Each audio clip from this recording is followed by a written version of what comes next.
So I was listening to Taylor Swift's new album, Folklore, and the song Exile with Iver came on. And as they're singing, what I found to be so profound was this idea that people often say, I didn't think you were actually going to leave me. And the person will say, I told you I was going to leave you if you didn't stop doing X, Y, or Z or change this or that. And in the song, Taylor says, I gave so many signs. And he's singing, I didn't see the signs. There really weren't any. The words are really profound because I think that so often women tend to grieve relationships while they are still in them more than men. Now, of course, that's a wild generalization and not true for everyone, and maybe men do it in a different way. But what I've seen time and again is women saying they had kind of let go and begun to move on a little bit before they actually ended it. And men often saying, I don't know what you're talking about. I didn't think you would actually do it. And oftentimes I think men being sometimes more surprised that it's over. Now, of course, it depends on your own attachment story and your relationship story. And I do think that this song really resonates around avoidant attachment, especially because as he's singing, you never gave a warning sign, I'm thinking, okay, that's so classic that you're not able to listen to the communication. And or the person like Taylor who's singing, I gave so many signs, which is kind of floated back in the chorus, is it also that you thought you were giving signs, but maybe you didn't? Or, what happens there where relationships break? And I think it would be life-changing if we were able to recognize the warning signs and to make changes, assuming it's not a toxic or unhealthy relationship, before it actually ends. Because the truth is, especially as people get older and have kids and go along with life, when you decide to end a relationship, you often take your children with you on the journey. And oftentimes it is the most appropriate decision, but it's always still and often gut-wrenching no matter what. And so it got me thinking about, well, what are the biggest signs that people really demonstrate when a relationship is close to being over? And I thought I would share them with you. And so these are the top 7 signs that a relationship is reaching its end. And maybe if this is you, you might be able to think about it, maybe make some changes if you don't want it to end.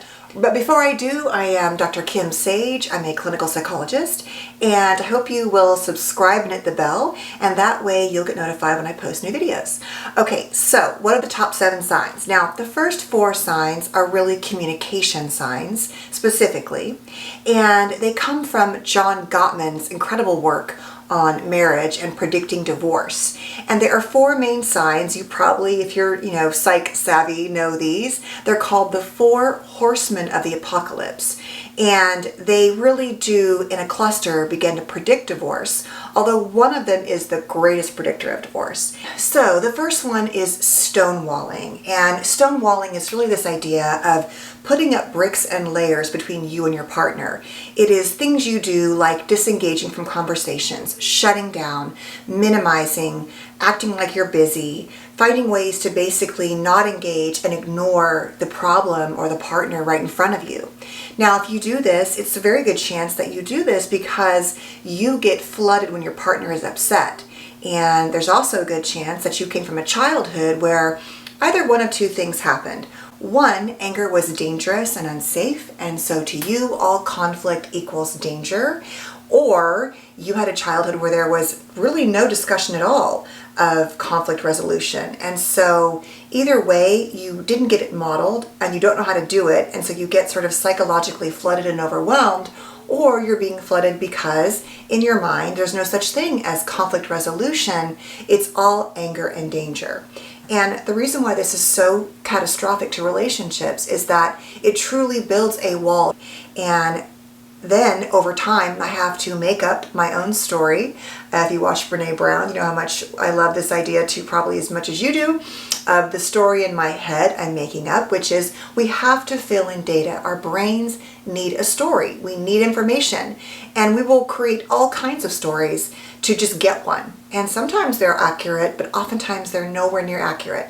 So if you don't tell me what's going on and you disengage and shut down on me, A, it's hurtful, and B, I have no idea what you feel, and C, we can't make any progress or make things better because I have no idea what you really think and feel. The second horseman of the apocalypse is defensiveness. Now, this is the idea where I try to receive information from you, but all I ever do is tell you how you're wrong, you're crazy, that's not right, I didn't do that. I basically don't own my behaviors. And the problem with that is when I don't own my behaviors, I'm also basically saying, not only did I not do it, but it's your fault. And so defensiveness is another way we keep intimacy and vulnerability and closeness from developing because we can't own our part in something. And I say it all the time, but I think one of the hardest things to do, and most of us are not taught how to do in our childhoods, is to learn to make repairs, which is to say, you're right, I'm sorry, I made a mistake, please forgive me, how can I make this better? It's like we don't want to be wrong, or if we're wrong, that says something wrong and bad about us. And so we just avoid it at all costs, right? So learning how to own your behavior is a really important part of relationships. And so if your partner says, you never take any blame, it's always my fault, that's a cue you might want to pay attention to. The next of the four horsemen is criticism. Now, there's a big difference between feedback and complaining and criticism. So the Gottmans describe criticism as basically an attack on the core of your partner's character. So this isn't just complaining and saying, hey, let's say for example, you were supposed to call me when you got somewhere. I thought we agreed to that. I'm really upset. I'm unhappy with you because, I was worried.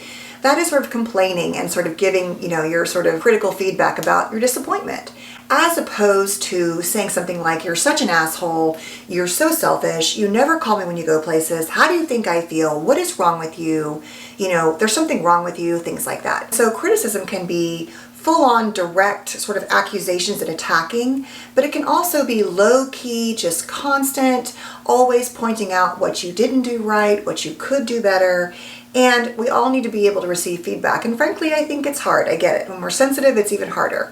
But it is important to learn how to say, okay, I hear you, and I understand what you're saying, which goes back to validation, my other video, which I'll post here, which I think is the most important relationship skill. But it is important to be able to share with your partner what you need and what you're not okay with, but not in a way that attacks who they are. And criticism at its core is an attack on who they are. And the Gottmans describe it as a dismantling of the entire being of the partner. So that's not going to be good, right? It's not going to bring you closer. It's going to create more reason to separate and disengage. The last of the four horsemen is contempt. Now, this one is really about things like being mean, eye-rolling, being non-verbally aggressive, or ignoring your partner, saying hurtful things, just sort of making your partner feel despised and worthless. It goes way beyond criticism and really goes even further to the core of almost this sort of expression of hatred towards the partner. And it also puts you in this sort of moral superiority, like you're better than them kind of dynamic, which really feels awful. And there is really no way to repair that when it continues to happen because it damages so much the core of our partner's being and demonstrates such a fundamental lack of respect for who they are that it is deeply wounding. Research even shows that couples who are contemptuous have compromised immune systems. And I think this goes back to the idea of, childhood trauma and things like that, how really unhealthy environments can truly affect our well-being inside and out. And so right now during COVID, I would say especially if you're home with your partner and a lot of contempt is going on, it could actually increase your risk. It increases your risk to all kinds of illnesses like cancer, diabetes, heart disease, and things like that. So it's really important to pay attention to, is this element occurring in my relationship? How did it get here? And if you want to find your way out of it, do it now because it is incredibly damaging. So those are the first four. Those are communication issues. The next one is bringing in another person into your relationship. And this is really about an emotional connection. It could be a physical connection, but it is using someone else as your primary partner and support. Now, it could be your best friend, but once you start circumventing your partner for someone else consistently, then you are basically moving them out of the role of importance in your life. And so whether you're doing this, on a consistent basis, you do a lot of trips with them, you leave your spouse behind, or you're just always going to someone else first, that can be very damaging, because what you're really doing is you're leaning into someone else who is not your partner. The next one is also along this regard. It's about intimacy and things like that, and it is this idea that you begin to use the sexual or desirous part of yourself, even if it's just sexual flirting and texting and doesn't actually end up happening in a real way. You begin to lean into somebody else in terms of intimacy and the sexual part of your relationship and desire.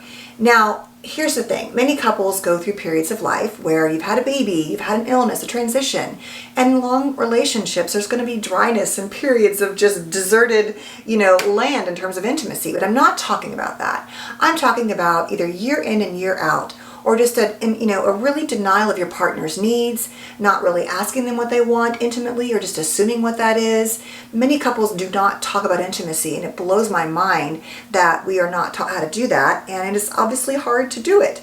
But you'd be surprised at the number of women I have sat with in my office who have said, yeah, I've been married for 25 years, I've never had an orgasm. Like, that's how it is with their partner.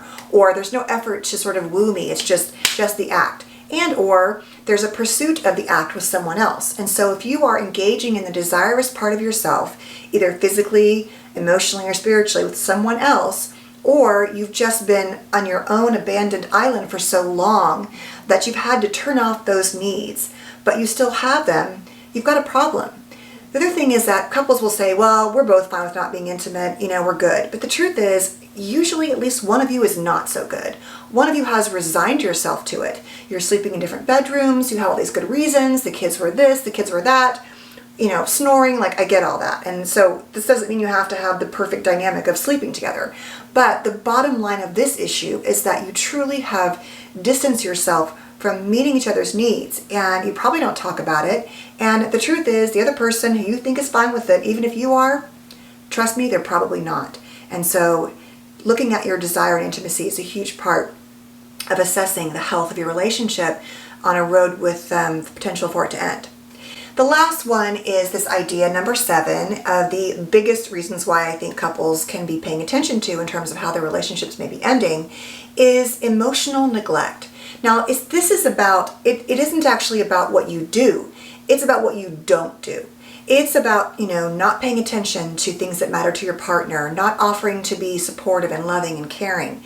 It's about neglecting their needs. It's about being somewhere with your partner, let's say, and you notice they're upset, and you don't even bother bringing it up with them because you don't want to deal with it, or you have your own flooding of emotions. But over time, emotional neglect is just as damaging as any other kind of neglect. It basically says you and your soul and your needs and your wounds and your story and your joys don't really matter. And I don't know where you can go with that, but you cannot happily stay, or even in a sort of contentedness kind of way, in a long-term relationship with feeling neglected. It just doesn't work.